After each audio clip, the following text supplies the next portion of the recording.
కూర్చుని ఉన్నారు. మీరు కనుక నుంచుని ఉంటే మీ వెనుక ఉన్నవారు ఈనాటి సభను వారు ఎలా వీక్షించడం జరుగుతుంది. కావున మీ అందరికీ ముఖ్య గమనికం, ప్రతి ఒక్కరూ మీ మీ స్థానంలో కూర్చోవలసిందిగా సవినయంగా కోరుతున్నాం. దయచేసి ఎవరు లేచి నిలబడవద్దు.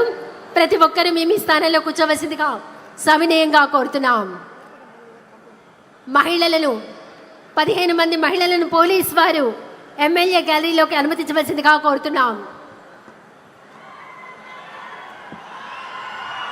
చూస్తున్నాం, రామ లక్ష్మణులల్లే విచ్చేస్తూ ఉన్నారు.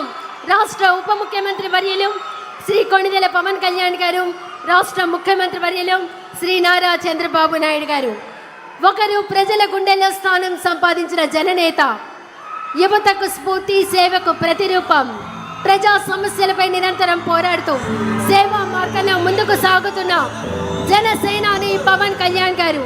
ఆలోచనలో నిజాయితీ, ఆచరణలో సేవాభావం, ప్రజల పట్ల అంకిత భావానికి ప్రతీక అయిన రాష్ట్ర ఉప ముఖ్యమంత్రి వర్యులు పవన్ కళ్యాణ్ గారికి ఇదే మా హృదయపూర్వక స్వాగతం. దూరదృష్టి, పరిపాలన అనుభవం, అంకిత భావం ఆంధ్రప్రదేశ్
గుండెలో స్థానం సంపాదించిన నాయకులు, యువతకు స్ఫూర్తి, సేవకు ప్రతిరూపం, ప్రజా సమస్యలపై నిరంతరం పోరాడుతూ సేవా మార్గంలో ముందుకు సాగుతున్నటువంటి రాష్ట్ర ఉప ముఖ్యమంత్రి వర్యులు కొణిదెల పవన్ కళ్యాణ్ గారికి, దూరదృష్టి, పరిపాలన అనుభవంతో ముందుకు సాగుతున్నటువంటి ఆంధ్రప్రదేశ్ రాష్ట్ర ముఖ్యమంత్రి వర్యులు విజన్ 2047 లక్ష్యంతో ముందుకు సాగుతున్నటువంటి గౌరవ రాష్ట్ర ముఖ్యమంత్రి వర్యులు నారా చంద్రబాబు నాయుడు గారికి ఇదే మా హృదయపూర్వక స్వాగతం, శుభ స్వాగతం. అలాగే 12 సంవత్సరాలు పూర్తి చేసుకుని